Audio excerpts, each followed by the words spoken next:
salamat sa atong mga nagkalain-lain nga mga tigtanaw o tigpaminaw diri sa atong mga videos. Bisan daghang mga mo react, daghang mo patikos, pero we will continue to preaching the truth through the social media. Guys, atong topic karon hisgutan about sa gitawag og Trinity. Ang Trinity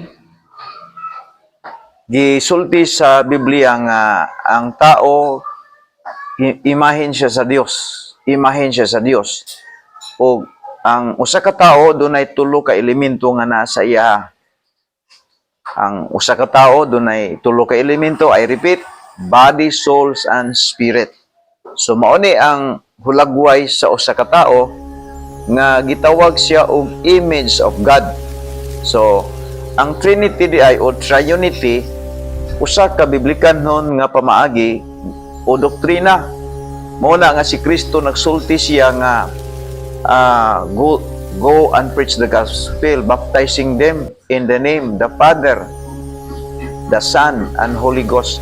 Kining tulo mo ni siya ang nagpaila sa usa ka Dios. Ang usa ka Dios dunay Amahan, dunay Anak, dunay Espiritu Santo. Nga until now kini sila nagfunction ug wala gid siya nausab. Unlike sa gitudlo sa Pentecostal nga kuno ang Amahan nahimong anak, kunya ang anak nahimong espiritu. So that is a false. Kay dili man na nimo mabasa sa Biblia nga ingon ana ang gitudlo. So kana nga mga view o kana nga mga teaching gikan kana sa mga wanis nga Amerikano nga nagwali nga biyan na sa Biblia, nga wala na sa Biblia mabasa. Nagamit sila Biblia pero wala nila ginasubay ang nakaa sa Biblia. Ang gibuhat nila, nag-allegorizing sila. Allegorizing, it means ang Biblia ilang gihimuan og meaning. So tanawa, nakita na to ang gitawag og kahimtang sa tao. Ang tao doon na siya spirit, doon na siya body, og doon na siya soul. Kining tulo usa ka tao. Okay?